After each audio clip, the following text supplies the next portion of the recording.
Ludwig von Mises, en su libro de la acción humana, dice en una parte que los gobiernos populistas o los gobiernos socialistas harán todo lo posible por intentar aplazar las crisis, pero las fuerzas económicas no permiten que el ser humano logre vencerlas. Y eventualmente tú puedes posponer todo lo que quieras la crisis, pero la crisis va a regresar, te va a pegar y va a ser mucho más grave si simplemente hubieras dejado que la economía sanara. Este es un problema que actualmente está dándose cuenta Corea del Sur, ya que la crisis de natalidad se está haciendo presente. Y es que, ok, pudieron haber en muchas ocasiones haber pospuesto la crisis económica, pero esa crisis económica era necesaria para que el ciclo económico se reiniciara y pudiéramos tener un poco más de sentido común y de lógica dentro de este país, y no solamente de Corea del Sur. El problema es que esto se está repitiendo en todos los países, inclusive hasta México. Vamos destinados a este camino si es que no logramos entender cómo se está dando y qué tenemos que hacer para prevenirlo. Muchas veces yo he hablado que Bitcoin es la solución a estos problemas. En este video vamos a hablar de estos temas, vamos a hablar el lado económico de la tasa de fertilidad, de cómo realmente aquí el problema es la impresión de dinero, para que también sepan que esto es un daño masivo. Y quizás tú le puedas poner nombre, quizás puedas decir que es la Agenda 2030 de despoblación global. Sí, podría ser. Puede ser que los gobiernos neoliberales globalistas sepan exactamente lo que están haciendo, pero la gente no lo sepa y no se da cuenta. Bueno, pues es hora de romper ese hielo del desconocimiento.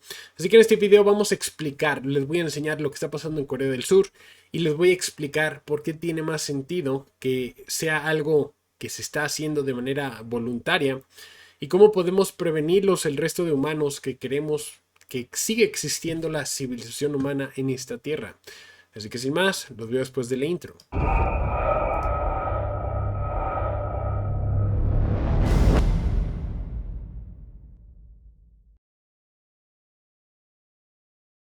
Este video es auspiciado por Cake-Wallet, la única cartera que te permite comprar, holdear y vender criptomonedas a través de la misma app.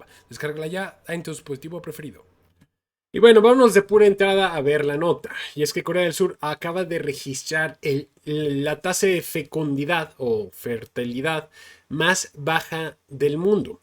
Está cada vez colapsándose este porcentaje. De hecho, creo que solo Hong Kong, si separas Hong Kong, tiene una tasa de natalidad más baja, pero actualmente se ha caído hasta el punto 72. ¿Esto qué significa? Que actualmente hay más personas que están falleciendo en Corea del Sur que las personas que están naciendo. Esto va a terminar por hacer que se colapse la sociedad de Corea del Sur. Y es que si entendemos cómo funciona nuestro sistema financiero al final del día es una estafa Ponzi con todos los riesgos que conlleva una estafa Ponzi. Se necesita que existan seres humanos para que la estafa siga continuando. Se necesita que existan jóvenes para que el sistema de salud siga funcionando. Porque todo se hizo a través y bajo el modelo de estafa Ponzi. Siempre se necesitan más sangre nueva para pagar la sangre vieja. Entonces, afores, jubilaciones, el sistema de salud, todo esto se empieza a colapsar si no hay sangre nueva que esté llegando y pueda estar pagando los salarios, pueda estar produciendo más que nada, porque esto es la clave de todo esto. Se necesita que exista producción y más jóvenes para que puedan mantener el estilo de vida, el status quo y la calidad de vida de la gente mayor. El problema para ellos es que sigue colapsando. El año pasado, 2023, tuvieron tan solo 230,000 nacimientos. En un país con 50 millones de habitantes, esto los va a condenar al fracaso en distintos ámbitos. Tanto va a haber menos mano de obra, también va a haber menos médicos. Si hay menos niños, menos médicos, va a haber más personas mayores que necesiten a los médicos y tienes ahí un problema porque no se les va a poder atender a todos. ¿Te fijas esta megacrisis que se estaba formando y que tiene mucho que ver con el hecho de que no se permitió este reset que normalmente se hace.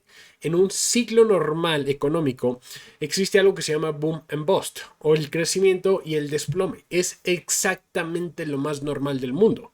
En un ciclo de crecimiento, normalmente los que ahorran, y esto es una economía basada en oro o basada en moneda dura, en una economía así, los que ahorran, cuando llega el momento de inflación o de crecimiento, agarran este dinero y lo prestan a emprendedores. Los emprendedores ponen a su vez producción, empiezan a crecer la producción, empiezan a contratar gente y eso empieza a crear una clase de euforia para que más ahorradores salgan al mercado a dar su dinero para empezar a recibir dividendos. Eventualmente empieza a haber algún cambio económico donde se llega a un clímax y los ahorradores dejan de prestar dinero o bien se acaba este dinero. Esto empieza a causar que los ahorradores ya no quieran prestar dinero o bien porque las tasas se cayeron tanto que prefieren ahorrarlo o gastarse lo que tienen hasta el punto donde se hace este reinicio. Las empresas dejan de recibir dinero, deja de fluir, los consumidores ya tampoco tienen dinero porque las empiezan a correr, las empresas empiezan a tener que cerrar la producción porque no hay ventas, empiezan a bajar los precios y empieza a caerse la economía. Esto crea el proceso de deflación, donde los precios se reajustan a la demanda económica. Entonces tienes que precios de casas, precios de carros, precios de salud, precios de cualquier cosa empieza a caer frente a la moneda dura. Esto causa que el ahorrador vea que su poder adquisitivo empieza a aumentar y vuelve a reiniciarse este ciclo. Vuelve a prestar el dinero para recibir dividendos y empieza todo el ciclo nuevamente. ¿Cuál es el problema? Que si nunca dejas que este ciclo se reinicie, lo único que vas a causar es que estemos en un periodo de inflación constante. ¿Cómo? A través de la impresión de dinero. Eventualmente vas a tener que ver este proceso de deflación. Va a llegar a ti, te guste o no te guste. El problema es que lo hiciste mucho más grande porque ahora tienes una crisis de salud, tienes una crisis de jóvenes que no están teniendo hijos, tienes una crisis de mano de obra, tienes una crisis de soldados, tienes una crisis de vivienda. Todo se empeoró simplemente porque no se permitió sanar la economía. La economía siguió enferma, solo que le estabas dando puro placebo, puro paracetamol para que no doliera, pero eso no significa que ya tenía una infección. ¿Qué es lo que esto significa? Bueno, si nos vamos a ver la moneda de Corea del Sur, el won, se ha venido colapsando. O sea, no hace ni siquiera falta no necesitas tener un título de estas personas que estudian el comportamiento humano, sociólogos, para entender qué está pasando ya. Necesitas entender economía. Si tú te vas con la sociología, no vas a entenderlo de todo. Podríamos pensar que esto tiene que ver mucho con el feminismo. Es una de las cosas que en otros lados sí está afectando, con el caso de Estados Unidos, donde ahora están saliendo más con todo lo del red pilling y se empieza a entender más estos funcionamientos. Sí puede afectar. Pero un sociólogo te diría que es eso, que son estos comportamientos, esta destrucción de la unidad familiar. Pero un economista, yo vería esto. ¿Cómo está el poder adquisitivo de las personas? ¿Se pueden ajustar o no se pueden ajustar a una casa? ¿Pueden ajustarse, poder comprarle comida a una cría si es que llegan a tener una cría? Si me respondes que no, esta es una gran parte. De hecho, en Corea del Sur me puse a buscar también el lado social para ver si existía alguna correlación entre ya sea el aumento de graduados o de mujeres que se estén graduando en Corea del Sur. Eso tiene que ver con la hipergamia. Si no lo sabes, bueno, investiga qué es la hipergamia. Me puse a investigar esto, los salarios, y no vi correlación. Pero lo que sí vi es el lado económico. Y en el lado económico sí se está dando una destrucción de su moneda. ¿Y qué explica esta destrucción de su moneda? Que se esté disparando la impresión de wons. Esto es lo que termina por causar que todo se eleve de precio. Realmente nada ha subido de precio. Absolutamente nada sube de precio. No lo hace. ¿Y esto cómo lo podemos ver? Mídelo contra una moneda dura. Aquí, por ejemplo, este es el Bitcoin contra el oro. Esto es a nivel global. El oro se desplomó contra Bitcoin. Así lleva desde sus inicios, se ha venido desplomando. No es lo único. Puedes ver al dólar, es la misma historia. Puedes ver las casas y a pesar de que muchos tienen la noción de que las casas suben de precio, no lo hacen. El Bitcoin te puede demostrar, y esto por eso necesitas a Bitcoin en tu vida, porque te va a dar de esta claridad económica que no vas a tener de ninguna otra forma. Quizás el oro te dé también una clase de visión, de cómo está realmente la economía, pero gracias al Bitcoin tú puedes ver si los precios de las casas están subiendo o están bajando. Y adivina qué, están bajando. Casas, petróleo, oro, alimentos. Entre más humanos existan, mayor se da este proceso de división de labores, mayor se incrementa la efectividad y la eficiencia de la producción. No tiene sentido que se aumenten los precios. Entonces, si lo vemos solamente contra monedas que sean duras, que sean difíciles de manipular, podemos ver que todo está cayendo de precio.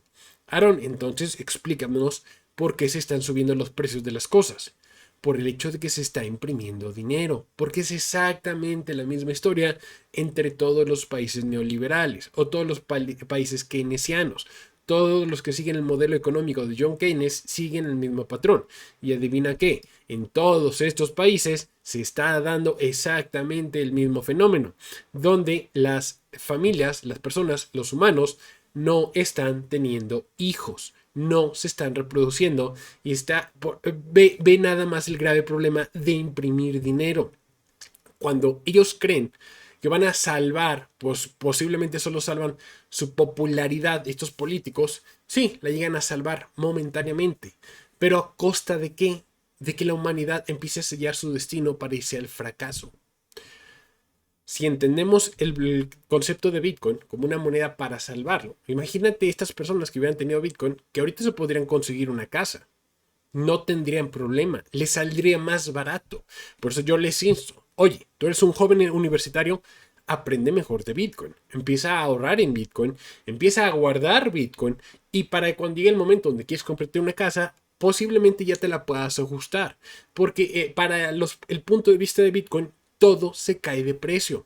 Porque te está indicando realmente que las cosas están cayendo de precio. Y esto tiene mucho que ver con todos los temas que he estado hablando de, al final del día, fíjense, la impresión de dinero, ¿qué es lo que causa? Distorsiones en los mercados laborales. En la mañana me estaban mandando un mensaje, un seguidor, ahí en Telegram, me mandó un mensaje con una parte del video de Noroña donde habla de que se tiene que cambiar el modelo económico de México y insta a que se debería, o sea, yo lo escuché y dije, a ver, vamos a analizar realmente lo que dice aquí Noroña.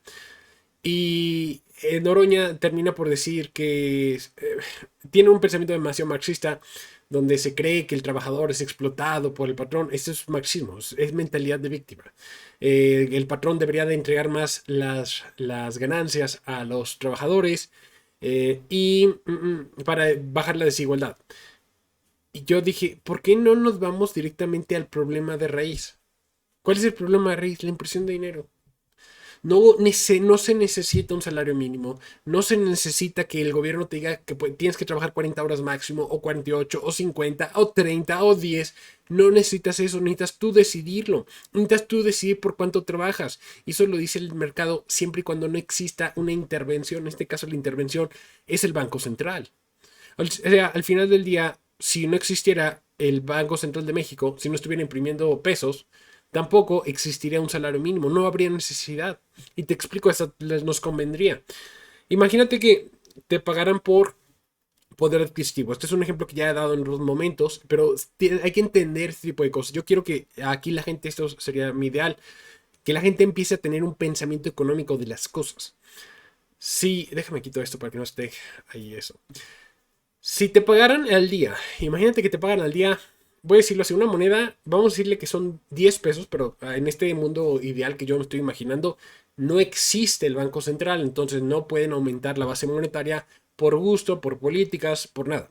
Existe lo que existe y punto, se acabó. Imagínate que existen 10 pesos. O sea, tú llegas a una tienda y dices, hey, quiero trabajar aquí, ¿cuánto me pagas? Te pago 10 pesos. Y esos 10 pesos te logran comprar al día un litro de leche. Tú agarras los 10 pesos, dices, ok, hoy no ocupo la leche, lo voy a guardar. Al día siguiente te ganas otros 10 pesos. Porque te ofrecen eso, tú dices, quiero trabajar todo el día, fregón. A la semana, tú ahorraste 70 pesos. Vamos a imaginar este escenario. Así yo sé que tienen que comer, etcétera. Vamos a imaginar este escenario. Son 70 pesos. El siguiente lunes, como no solo tú ahorraron, sino mucha gente, hay menos dinero en circulación. Entonces ahora cuando llegas, te dice el de la tienda, el empleador, ya no te puedo pagar 10 pesos, pero te voy a pagar 5. Pero ahora también, como hay menos dinero en circulación, la leche cayó de precio a 5. ¿Qué significa esto para ti que ahorraste dinero? Que como ahorraste 10 pesos la semana pasada, ahorita ya no te ajustas una leche, te ajustas 3 en total, con lo que trabajaste el día de hoy. Entonces tu poder adquisitivo se disparó. ¿Se entiende? ¿Ocupaste un salario mínimo? ¿Ocupaste que un banco central llegara y te dijera, vamos a imprimir dinero? Porque al final del día el salario mínimo, la idea era proteger de la impresión del banco central, de la pérdida del poder adquisitivo que genera el banco central. Esa era la idea original. Pero ¿para qué lo ocupamos si simplemente puedes quitar al Banco Central? O sea, la inflación, el salario mínimo se supone, y obviamente aquí los neoliberales no lo hicieron, se supone que debería de haber crecido al mismo ritmo que la inflación, para que no existiera una pérdida del poder adquisitivo. Pero esta inflación existe porque el Banco Central imprime dinero. Entonces, ¿por qué no nos vamos directamente contra el monstruo de 1000 cabezas y le cortamos las 1000 cabezas? O sea, ¿por qué tienes que estar poniendo fricción tras fricción tras fricción? Te chingas al mero núcleo y empiezas a resolver así los problemas. Y se van a empezar a resolver los problemas porque vamos a empezar a tener un regreso del poder adquisitivo a mano de las personas. Empieza a haber una transferencia de valor a las manos de las personas, de los que ahorren. Y además eso va a permitir que bajen los precios de las casas, va a permitir que vuelva a florecer también la humanidad, porque con precios más baratos, más asequibles, la gente puede darse una mejor calidad de vida. Por eso la motosierra contra el Banco Central. ¿Se entiende? Bueno, quise hablar de ese porque no solamente es Corea del Sur, en todos lados se está dando el mismo problema. La humanidad está en riesgo. Si continuamos sin entender por qué fregados se está cayendo la fertilidad y cómo detenerlo, porque nos podemos pasar toda la vida como Japón, imprimiendo dinero y entregárselo a la gente pensando que eso va a resolver el problema. Pero eso solo va a aumentar la inflación, aumenta la pobreza. Pensando que si le doy dinero ya van a tener hijos. No, no funciona así. Vas a aumentar la inflación, va a hacer que menos jóvenes tengan hijos. Sigues empeorando el problema, empeorándolo, por no querer resolverlo de raíz. Bueno, nos vemos en el siguiente video. Un like, un comentario. Si quieren ganarse una galleta de chocolate, suscríbanse. Nos vemos en el siguiente video. Cuídense mucho.